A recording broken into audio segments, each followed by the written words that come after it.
The crucifixion of Jesus is one of the most pivotal events in Christian history. It marks the moment of ultimate sacrifice, where Jesus bore the sins of humanity.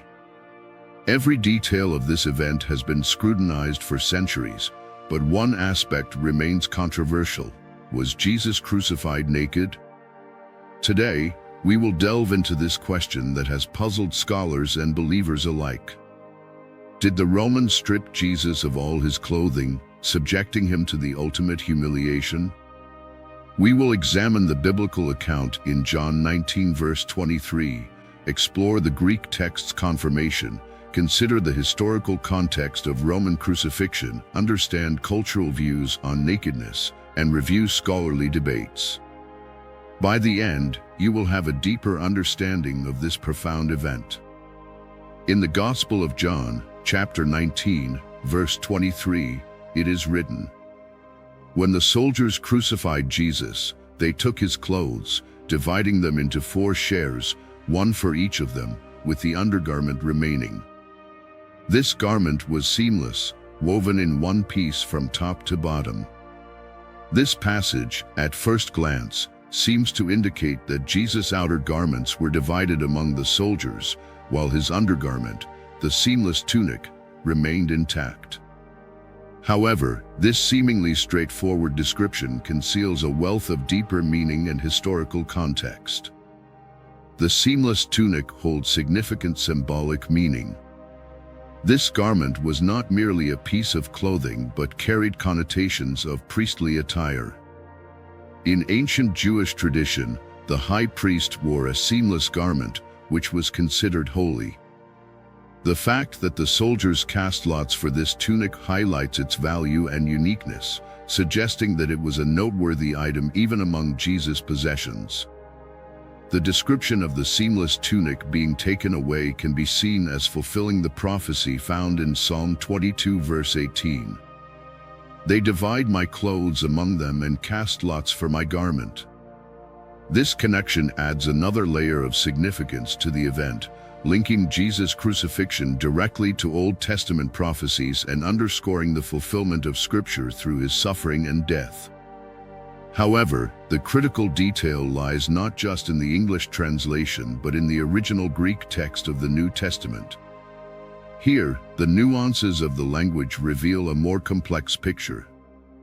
The Greek text of John 19 verse 23 provides crucial insight into the events described. The term humiliation refers to the outer garments, while chiton denotes the undergarment. The Greek text explicitly states that both were taken. This contradicts the New International Version (NIV) translation, which implies that the undergarment might have remained. The term chiton indicates an inner garment, typically worn next to the skin. The precise translation of the Greek text reveals that Jesus was stripped of all his clothing, aligning with the practice of Roman crucifixion aimed at maximizing humiliation. This interpretation underscores the severity of Jesus' suffering and the extent of his exposure during the crucifixion. The implications of this translation are profound. It suggests that Jesus was not only subjected to the physical agony of crucifixion but also to the complete humiliation of public nakedness. This aligns with historical records of Roman execution practices, which were designed to dehumanize and shame the condemned to the fullest extent. The Greek text emphasizes the totality of Jesus' exposure and suffering. It underscores that the stripping away of his garments was not just a minor detail but a significant part of the crucifixion process, meant to amplify his vulnerability and shame. This deepens our understanding of the crucifixion as a moment of profound humiliation and sacrifice. To fully understand the significance of the removal of Jesus' clothing, it is essential to consider the historical context of Roman crucifixion. Crucifixion in the Roman Empire was not merely a method of execution but a public spectacle intended to maximize the suffering and humiliation of the victim. Stripping the condemned of all clothing was a standard practice. The Romans understood that nakedness amplified the suffering of the victim, making the punishment more severe and the spectacle more degrading. Historical records and archaeological findings support this. Victims were often crucified in a state of complete nudity, which enhanced their vulnerability and public disgrace. Roman crucifixions were designed to be as excruciating and humiliating as possible. The process began with scourging, a brutal whipping that tore the flesh. The victim was then forced to carry the crossbeam to the site of execution. Once there, they were stripped of their clothing and nailed to the cross. This complete exposure was a deliberate act to strip the individual of all dignity. In Jesus' case, this would have meant enduring not only the intense physical pain but also the profound shame of nakedness in front of onlookers. This level of humiliation was a critical component of Roman crucifixion, intended to serve as a deterrent to others. The sight of a naked, suffering individual was meant to reinforce the power and authority of the Roman state, demonstrating the severe consequences of defying its laws. This practice of crucifixion was a form of psychological torture as much as it was physical. The public nature of the execution, combined with the nakedness and suffering of the victim, was intended to break their spirit and strip them of any remaining dignity. For Jesus, who was seen by many as a teacher and a leader, this humiliation would have been especially poignant and devastating. Understanding the cultural perspectives on nakedness during Jesus' time is essential to grasp the full impact of his crucifixion. In Jewish culture, nakedness was associated with shame and dishonor. The Old Testament contains numerous references to the shame of exposure, emphasizing the cultural and religious significance of modesty. For example, in Genesis 3 verse 7, after Adam and Eve ate the forbidden fruit, they became aware of their nakedness and felt shame, prompting them to cover themselves with fig leaves. This narrative underscores the association of nakedness with sin and disgrace. In Jewish society, being forcibly exposed was a severe humiliation, deeply offensive to their values. The story of Noah in Genesis 9 further illustrates this cultural view. After the flood, Noah became drunk and lay uncovered in his tent.